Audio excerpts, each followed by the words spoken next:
All right, so here we go. This is going to be the last 5 minute one. So, having gone over the documents, let's loop back and talk about the thesis for this thing. Oh, yeah, bye.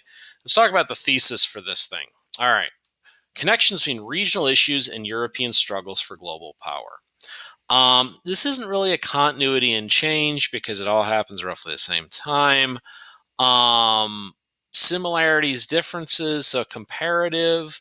Well, you could compare it and you say, like, the regional issues are largely about local power struggles with this bigger global thing.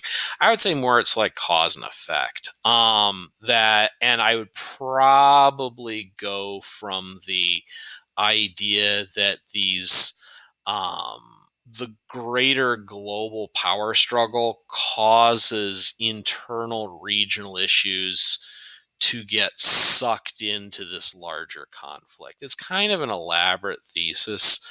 And as I noted, it's kind of a bear. So I just kind of tossed that one out there to you just to make you struggle a little bit with it because struggle is good. The next one isn't going to be quite so hard. The cotton, well, you've seen already. The cotton one isn't quite so bad.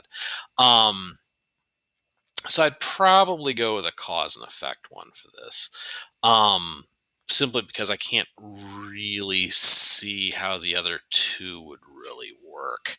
Um, so basically, whatever you did with this one, it was good brain exercise because it was intentionally difficult. So let's talk about point of view, historical situation, things like that for each one of these. Document one, Clive. Well, I don't think I go POV with this one. It was kind of important, I would say, is probably the audience for it, because it makes clear to the audience, who is the company, British East India Company, that Mir Jafar is kind of this sort of subordinate figure now. That he called him a viceroy. Viceroy is somebody who serves a king in the place of a king. He's not an independent ruler. He's a dependent ruler. And that establishes that, this regional conflict that's gotten sucked into this greater global struggle has basically inflicted on them that they are now a subordinate people.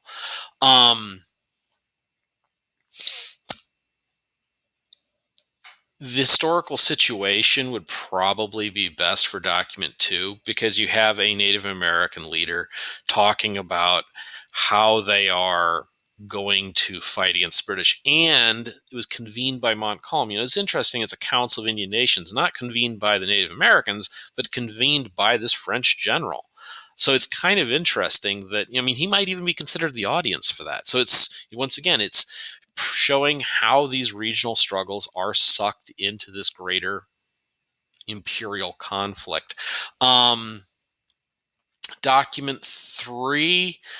Maria Theresa is an interesting figure. She's an empress, which was unusual at the time. Most rulers were men. So it is kind of interesting that she's, operating in the same sort of territory, excuse me, as the male rulers did.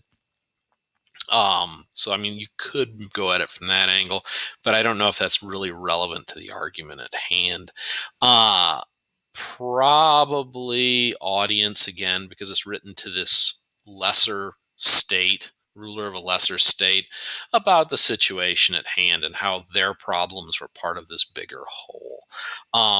I'd say probably go the same thing for document four, the idea that, they want Frederick is like, oh no, the Ottomans aren't going to push on the Austrians on their ends, which is going to cause us more problems. So it's sort of the idea that what's going on in these regional terms are affecting this greater, larger struggle of which he's a part of. And he's even sort of a sub part of it too. He's not even a major part of it because, Prussia is an ally to the British as opposed to being, they have their own desires during the war, but it's not significant. And lastly, we've got the document five. Audience again, probably, because you're looking at this sort of address to a larger group of people about how their regional issues need to be used, or regional issues affect this greater global struggle. Anywho, as I said, this was a tough one. If you had trouble with it, don't worry about it. You're fine. You will be just